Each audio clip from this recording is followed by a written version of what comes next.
Welcome back to another episode of Harmonious at Lunch, the show that fuels your business success. I'm Brandon Gano, your host and guide through the world of harmonious business growth. Today, we're unlocking powerful strategies with industry experts to help your business thrive. If you're a business owner, entrepreneur, or executive, you are in the right place. Join me and our incredible guest today on the journey to clarity, growth, and success. It is time to revolutionize your approach to business. Let's dive in with another episode of Harmonious at Lunch. Welcome back into some more bite-sized business advice. In today's episode, we're talking about everybody's favorite topic, making money while you sleep. We're going to talk about getting out of your own way, developing a mindset for success and to grow your wealth. It's just going to be, I think, a fun, great conversation with an awesome guest, Bronson Hill. Welcome to the show, and thank you for being here. Hey, Brandon. Thanks, man. I really appreciate what you're creating, and I love talking about this topic. So I'm excited to jump in. I love it. This is the secret that everybody wants, right? Making money in your sleep, passive income. I know you invest in real estate, and it's seemingly a simple topic, but not a whole lot of people have cracked the code. So you are a multi-time published author, which is awesome. What do people miss? Let's just start right there. What do people miss when they're looking at what do they call it? Mailbox money? Yeah. But they don't make it work. Yeah, well, I think that there's a lot of myths out there, Brandon, that, passive income is a term that gets thrown around. But, when you buy a rental house or two or three, it's not really passive, because even if I have a property manager, I've still got to buy the house. I've got to manage the manager, or there's issues sometimes with the tenant, or there's issues with, the plumbing, or, something comes up. And so you're constantly having to kind of deal with it. It never really works out exactly kind of how you want it. And so there's a scalability test that I find that, whether it's an online business or it's online, trading, doing options or stock trading or having rental houses, if you can't 10x the size of what you're doing. So if you can go from 2 rental houses very quickly to 20 rental houses, then you're not really passive investing. And the problem is we undervalue our time. So we'll say we're getting this kind of return, we're doing the amazing, but if you're spending, a lot of time, hours a week, things like this on it, even if you're not the one managing it, it's not really passive. I'm exhausted just hearing that. Honestly, it makes me think I shouldn't get into real estate at all. I should stick to dealing cocaine on the weekends. It seems like a much more scalable business. Side business, right? side business. No, okay. Full disclosure, government. I don't do that. Please don't come investigating me. But in all seriousness, I mean that really does sound exhausting. So why is that I guess everyone's favorite passive income model? It's the single family homes or maybe duplexes even, but that doesn't seem scalable at all. And it doesn't take a whole lot of thinking to get to that verdict. So why is that the most popular, and what kind of route do you go instead? Well, the problem too is I think kind of how we're taught about finance. I'm going to kind of back up here for a second, is that we're really taught by big Wall Street firms that the way to invest is by having a financial advisor and investing in stocks and bonds. And that's kind of how we're taught. So even the conversation of doing real estate is kind of outside of that box. But I could get in the history of, how we got here. But I think the problem is, the challenge, we all know we should do real estate. We all know that wealthy real estate person who's got 10 houses or runs an apartment complex and they're doing great and they're happy and maybe they're financially free. So we know we should be doing it. The problem is, how do we get from here to there without becoming a slave to another job? And so I think that the problem, especially with single family, is that a lot of us live in single family homes or have lived in a single family home at some point, and we're comfortable with it. We know it, we understand it. So it doesn't feel that foreign to go buy another house, right? It feels very comfortable. Oh, I can just buy another house and rent it out. But the problem is, to really get to true scale, you've got to do bigger deals. The problem, let's say I were to get and this was my plan initially. I had, 4 or 5 single family houses. I was going to try to get to 30 or 50, but I realized it was just super inefficient, right? It was a lot of work to manage versus if you had an apartment building that, let's say it had, 30 or 50 units in one place, you have, one property manager, you often have a full-time maintenance person that's involved, especially maybe 60 units or more. Maybe you have a leasing person involved. It's much more efficient. You have one roof, you got one set of plumbing, you have the same appliances that are in all the units, you have the same paint colors, versus if I had 50 houses and I have one repair guy, he's got to, go and you pay him $50 an hour. He's got to go to the place, look at the issue, go to Home Depot, go get the part and come back. It's very inefficient, right? So there's a lot of less efficiencies versus doing it together. And when you do a larger deal, it allows you to really have economies of scale. And it just because I can't afford to buy a 50 unit doesn't mean that I can't pool my money with other investors. And this is called syndication, where we go buy a larger building. So the problem is, we're trying to scale, but the way we're scaling, it's almost like in your business. And we were talking about this earlier, the 10x versus the 2x model, right? If I'm thinking 2x, which is easier to double or to 10x the size of my business, most people would say it's easier to 2x because that sounds like I know what I needed to do, right? Just if I'm working 40 hours now, I work 80 hours then, right? And I can do it. But 10x, you'd have to let go of like 80% of what you were doing and actually have to become a different person to be in that place. So it's basically a whole different model where instead of me being the one that does it, I'm the one who kind of vets the team and the deal who's, that I'm looking at to invest with. And then that's how you're able to get mailbox money. You invest with the team, you invest with somebody else who does the work, and then you do get the mailbox money, or now with direct deposit money. So again, it's a different model, but it's something that I've seen many people scale their wealth very effectively over time. So this is not a tactics conversation. This is a mindset conversation, because what you're saying is, if we took this to the business world, essentially single family homes versus multi-unit complexes, it's kind of like, in your example, and I'm being a little dramatic, I know that, just bear with me, people. It's kind of like setting up a whole new business for every single client, right? I mean, there are some shared resources, but if you have 60 clients, you have 60 individual places to visit, and work streams to set up, and maybe even different property managers in some cases. Like that to me seems a little crazy. So, but the mindset shift is very simple. How do we make this scalable? Simple, not easy, right? So what is that mindset that we need to be looking at versus the small and bite-size approach to single family investing versus just looking at investing a whole different way?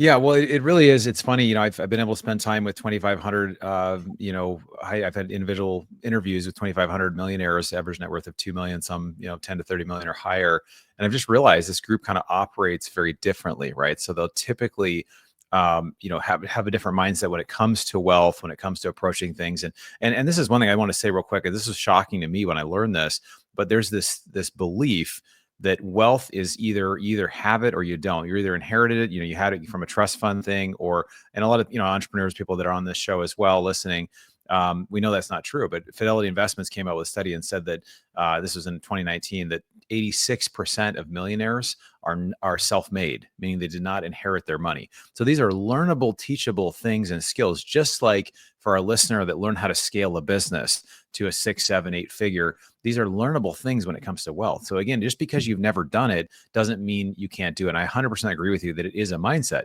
because just because you don't know anybody that's done it or you've never met somebody doesn't mean you can't go to a local meetup in your town, go to a real estate conference, listen to podcasts, and find groups that are doing this, right? So everything kind of sounds weird until you've done it. And maybe you're in a business. You were sharing a little bit about the personality stuff that you created, and you're doing other things in your business as well, Brandon. But for listeners as well, I mean, if you look back and say, I was doing this other job and now I'm doing this thing where, like, for example, for us, I've raised over $50 million in the last 5-6 years from retail investors. That sounds crazy, right? But it's happened in sequence. It's happened over time. So these changes, they happen when you see it first. You create the mindset that it's possible and that you can do it. And so if Warren Buffett says, that's the famous quote, unless you learn how to make money while you sleep, you'll work until you die, to me shows that it is possible to make money while you sleep. And I've done it, other people have done it. So for somebody listening, the first thing is convincing yourself that if other people have done it, then I'm able to do this, right? Yeah, which is often the first problem, right? Like, we see other people have done it, but we don't take that step to say, so I can too, or so I can learn this too. I mean, 2,500 conversations with millionaires, that's intentional conversations. Let me put that out there, because I'm sure we've all talked to a couple of millionaires, if not dozens and hundreds, but having the intentional conversation to figure out what's different for them, what's their mindset. I'm curious what you learned from those conversations. Was there a distinct point that they made a shift, and if so, what is that mindset that they formerly had? Because I have a feeling a lot of us may still have that, or are even somewhat stuck in that mindset. Yeah. So my second book, called Rich Brain, is not out yet, but it basically is based on the research from these 2,500 interviews that I've had. But basically, it really does come down to thinking differently. a lot of almost every single person I talked to that had a net worth of over $10 million had some sort of mindset practice. They did affirmations, they wrote down their goals, they went to goals retreats, they had things that they did intentionally around mindset. And so the most, I think, kind of surprising thing to me about this research and writing this book was this concept I call wealth worthiness. Now, wealth worthiness is like, we haven't heard that term because it's a new term, but basically it's the idea that like I get in life what I feel worthy of. And for example, most people will like have some sort of thermostat where they feel like, okay, I'm worthy. I'm making 100 grand. They'll find a way to kind of make 100 grand each year. The guy who's making 1 million will kind of find a way to make $1 million. Well, why is that? Most people typically either stay where they're at. They have incremental growth. So what'll happen is somebody go from a job at 100K, and then they'll make 150K, they'll make 200K. And then 20 years later, they're making 500K. They have kind of a sequential thing. And then you'll see some people that have this big jump. They'll go from making 100K to like making $1 million a year, like almost right away. Like, how does that kind of jump happen? And really the way it happens is a change in wealth worthiness, right? That they walk into a situation and they believe they're worthy of it and they have it. So what this looks like, if I don't feel like I'm worthy of something, I will subconsciously sabotage business situations, opportunities. I won't move forward to something that I feel like, and it won't even be a conscious thing. I just won't. An example of this as well, in a relational sense, let's say I'm a single guy. I show up at a party and I see a beautiful woman and I'm going to go over and talk to her. Right. But if my self-talk is negative, if I'm like, oh, she's not going to like me, I'm not good looking, I have nothing to offer, that conversation is probably not going to go very well if it happens at all. Right. Versus if I have that internal, like, man, she'd be lucky to talk to me, whatever. I may not say it out loud, but if I feel like I have if I feel like I'm worthy of having a great relationship with a beautiful woman, then that's going to go very differently. Right. So I think that this also applies when it comes to wealth. It also applies into different things. So again, the people that have a lot of people have incremental jumps in this. Some people have really big jumps, and there's specific things around mindset that I've kind of discovered that you can do. But it's something that's very apparent. People that have that worthiness of receiving either that next business deal or you see it in different elements. I'll give one example of this too. I had a deal that basically I've been creating it myself. We talked about this book before we started, Brandon, that the 10X is easier than 2X book, right? So I've been saying I'm a 10X person. I'm becoming that person. I'm letting go of these old habits. I'm becoming this. And so because I was doing this, an opportunity came around that was outside of our normal wheelhouse. We typically do real estate and oil and gas and other types of projects. And this deal came around, and it was a much bigger deal than what we've done. It was much higher cash flow. And I almost missed it, but because I've been doing this practice of seeing myself in that, becoming that person, I was able to identify it. And so we're hoping to close in the next couple of weeks, but it basically will about 4 or 5X the profit in our business almost overnight, right? But how did that happen? It became because I created that ahead of time. I was able to walk into that and step into that. Yeah, that's really interesting. I'm curious about the flip side too. Like, so for people who are not intentional, maybe they're missing those things and they don't even know it. I mean, how do you, in these conversations, I'm curious if other people or even in your own experience have kind of talked about what enabled them to see where they were stuck. So, that deal, you wouldn't necessarily know if you did miss it, because it just would have been gone, right? Like, how do you actually develop the recognition and the awareness of, okay, like step one, I am here, and Yeah. I am doing this negative self-talk. That's one example, right? Or I am missing deals left and right. Like, how do you develop that piece? Because I often find that once you get past that, the other stuff starts to open up sequentially. But without it, you can't ever see past step two. Yeah. Yeah, it is. It is a really good point. I think that it's really important. A lot of times we're stuck in our business. Michael Gerber in the book, The E-Myth Revisited, talks about, not just working in your business, but working on your business. And I think a part of it too is, again, not just being stuck in the day-to-day, what you're doing, but taking steps back and saying, am I getting the results of what I want? Is this doing what I want it to do? Right? Am I getting to where I want to get to? So every quarter I take 2 days off. I just kind of go back and I take time, reflect, pray, do all the things that you just kind of reflect. Am I getting the results in my life that I want? And if not, then I can kind of have some time and space to kind of reflect and make new goals and things like that.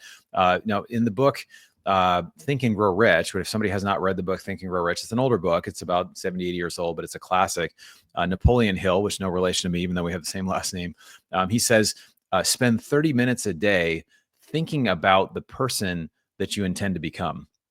Spend 30 minutes. 30 minutes is a long time, right? And I think not that you have to spend 30 minutes, but if you were to spend time every single day visualizing the person that you intend to become, right? You with a 10x or 100x wealth, or you with amazing relationships, or you with all the freedom of time and creating what you want to create. If you spend time in that space, then you're going to begin to see, okay, I'm not there now, but this is the person that I'm becoming, right? So you're creating that, you're intentionally creating that.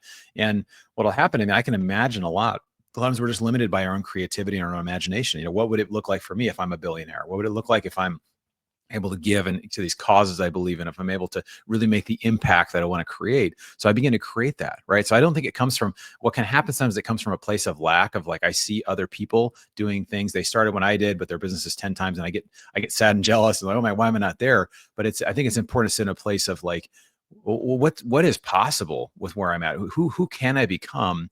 And then from there, then you can say, okay, well, if I'm this person, I'm going to keep stepping into that, walking in that, believing in that. And then what happens is it starts to catch up, and then you have these breakthroughs, and it's like, well, that happened because of the work you did ahead of time.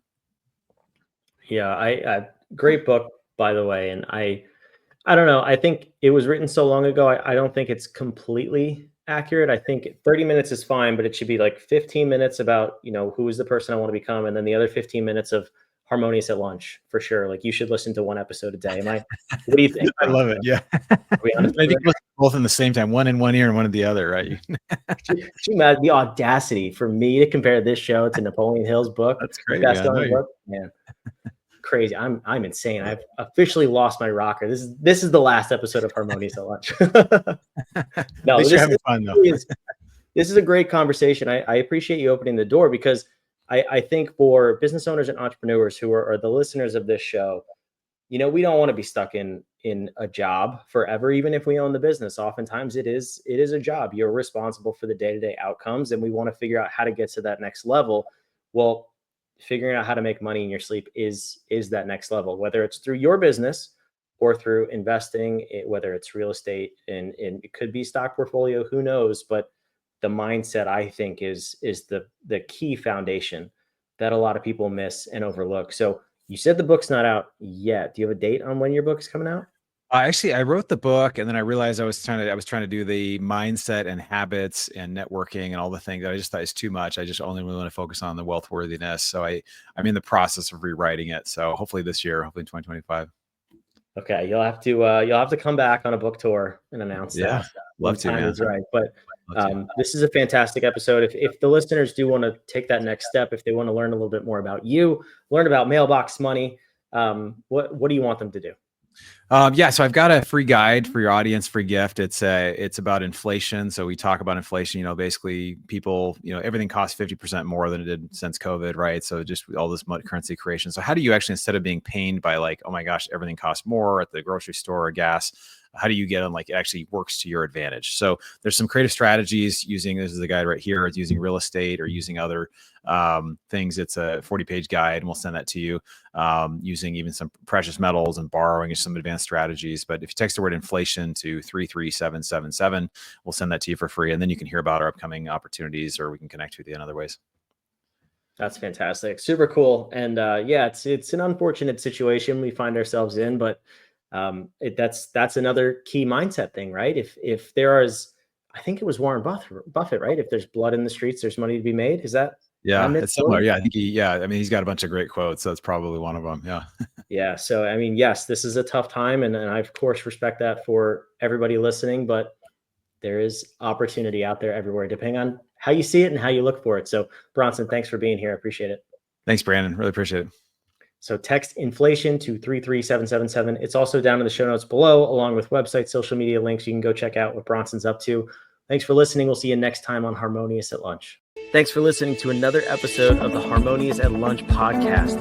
Make sure you subscribe on whatever platform you're on, and we want to invite you to join us in the Small Business Success Facebook group, our private group where guests and listeners come together to grow your business. We want impact-driven entrepreneurs who are ready to go to the next level in this group, so we can all share ideas, collaborate, and grow our businesses together. Go to whatif.com/group, and we want to invite you to join today. See you on the next episode of Harmonious at Lunch.